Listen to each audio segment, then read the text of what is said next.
गणेशाय नमः। आइए सुनते हैं विनायक चतुर्थी व्रत कथा। पौराणिक कथा के अनुसार एक बार भगवान शिव तथा माता पार्वती नर्मदा नदी के किनारे बैठे थे। माता पार्वती शिव जी के साथ समय बिताना चाहती थी, इसलिए उन्होंने शिव जी से चौपड़ खेलने को कहा। शिव जी भी तैयार हो गए, लेकिन वहाँ कोई ऐसा नहीं था कि जो उनकी हार जीत का फैसला करे।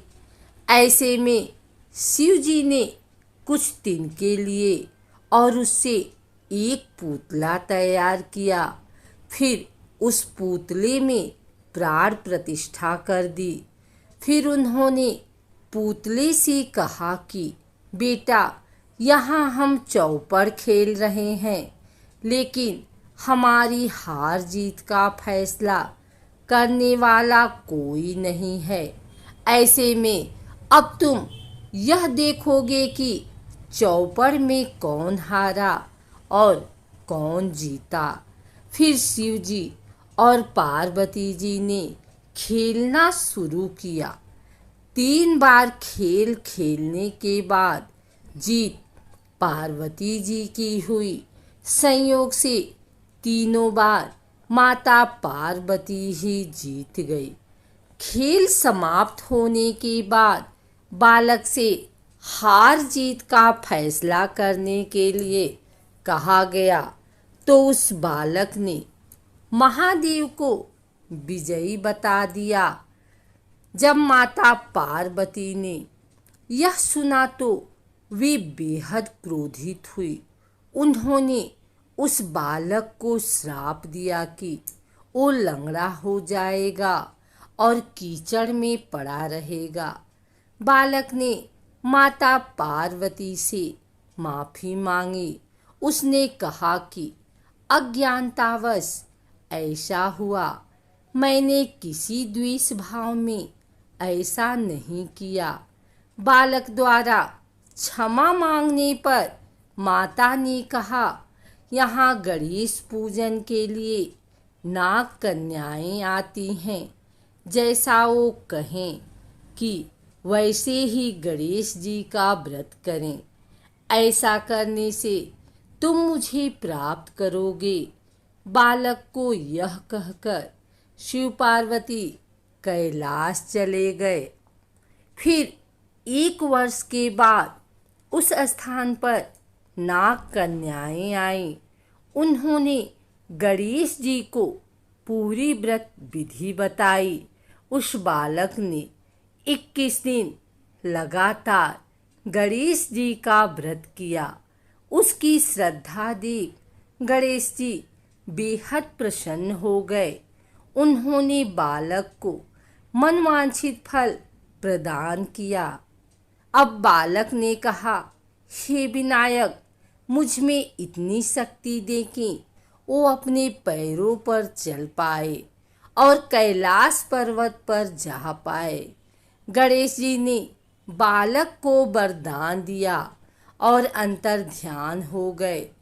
फिर वो बालक कैलाश पर्वत पर पहुंचा और अपनी कथा उसने भगवान शिव को सुनाई। माता पार्वती चौपड़ वाले दिन से ही शिव जी से विमुख हो गई थी। ऐसे में देवी को मनाने के लिए शिव जी ने बालक द्वारा बताए गए व्रत को 21 दिन किया।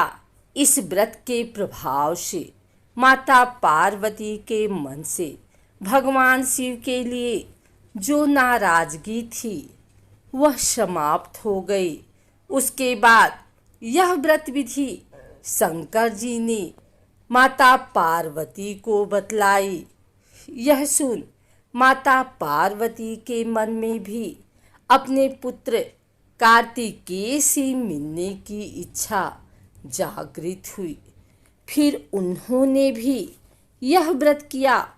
व्रत के 21वें दिन कार्तिकेय स्वयं माता पार्वती से आ मिले।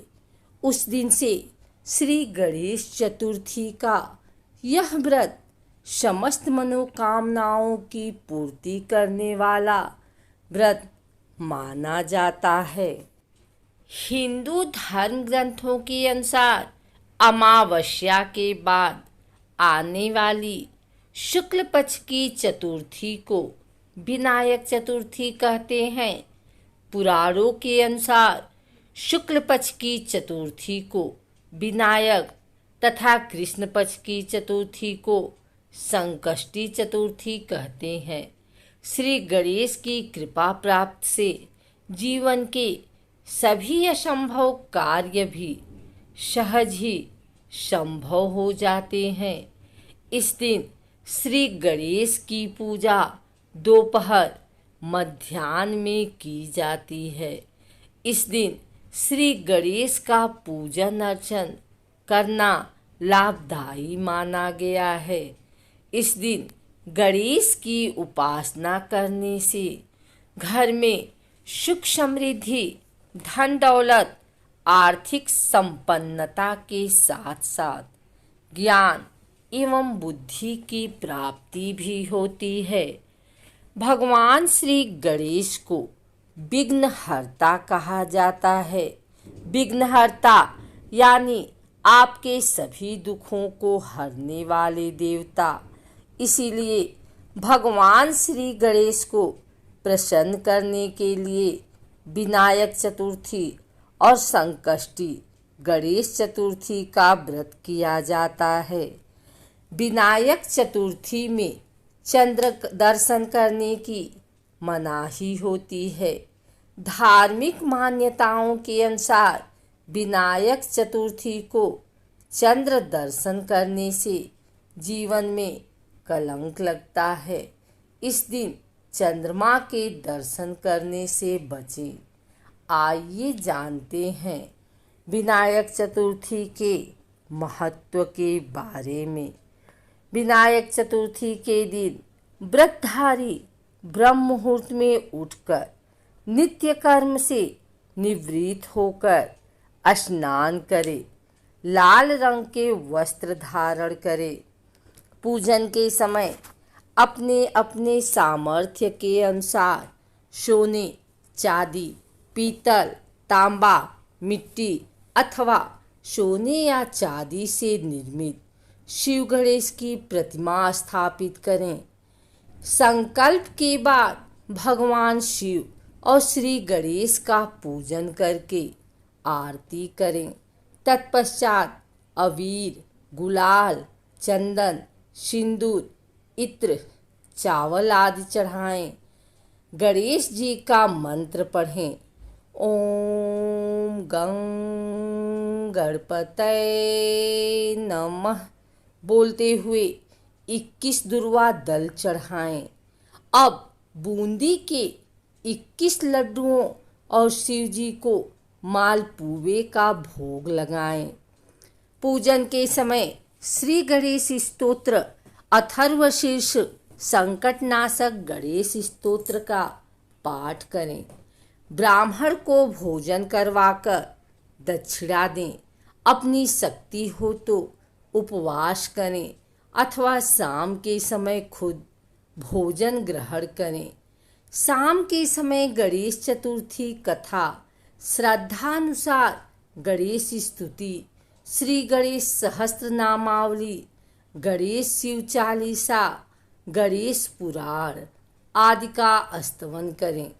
संकटनाशन गणेश स्तोत्र का पाठ करके श्री गणेश की आरती करें।